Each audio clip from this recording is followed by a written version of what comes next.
Idéal aux éditions Sarbacane, de Baptiste Chaubard et de Thomas Eman. Première bande dessinée de la part des deux, un roman psychologique aux allures de récit d'anticipation ou l'inverse. J'ai envie de te dire, nourri par les inquiétudes d'aujourd'hui. Voilà. Alors ça se passe dans un Japon futuriste, pas très très loin de chez... Non, en 2160. Futuriste, mais c'est pas le cœur du récit. En même temps, enfin, j'aurais bien du mal à déterminer quel est le cœur du récit. Parce qu'il y a tellement de portes d'entrée dans ce récit et c'est ce qui en fait sa richesse. Oui. On suit une femme, pianiste de renom, Oui.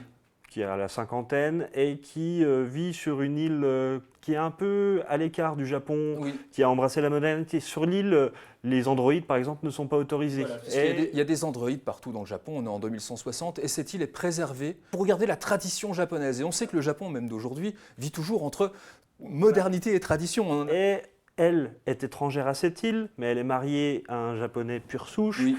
Elle sent bien que le désir s'émousse. Ouais. Ils ont la cinquantaine tous les deux, et elle a une idée.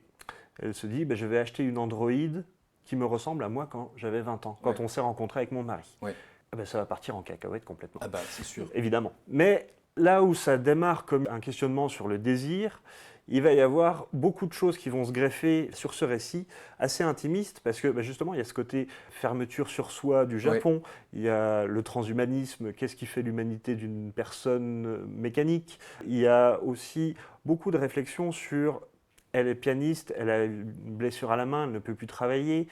Quelle est son utilité dans la société? Oui, parce qu'elle va être peut-être remplacée par une jeune pianiste aussi au moment de revenir. Donc, voilà. Et donc tout ça se syncrétise dans ce récit sans que l'un prenne le pas sur l'autre. Ouais. C'est vraiment un récit très réfléchi et qui pose beaucoup plus de questions qu'il n'en répond. Oui.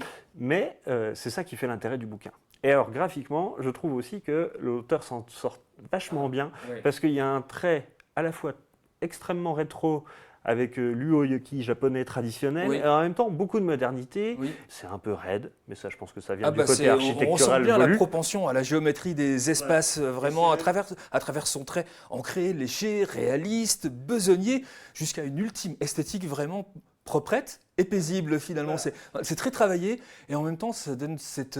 Ça donne une froideur au récit. Et une simplicité aussi. Voilà.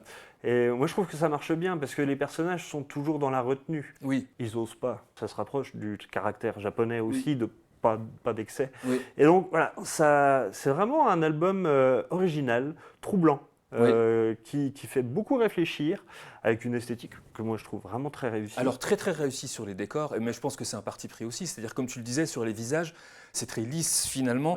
Les personnages sont plus atones que flegmatiques et ça participe aussi de la confusion entre l'héroïne Hélène et son sosie androïde Kai. Oui, effectivement, cette dualité du personnage principal est déjà vraiment une dualité puisque c'est une volonté de la part d'Hélène et en même temps elle sent bien que la créature lui échappe, que son mari a une réaction d'abord de rejet puis ok, on accepte, puis après ça passe à autre chose.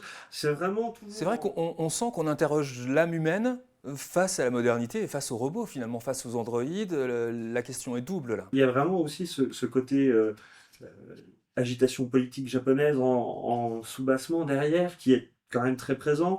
Il y a l'histoire familiale de l'époux. Enfin, c'est un album extrêmement riche. Vraiment très riche. Et pour terminer, au fond, j'ai envie de te dire, le véritable thème du livre ne serait-il pas la solitude marquée entre le soi et le soi? Cet album s'appelle Idéal, de Baptiste Chaubard et de Thomas Eman. Pour un premier album, c'est très réussi. Et c'est aux éditions Sarbacane.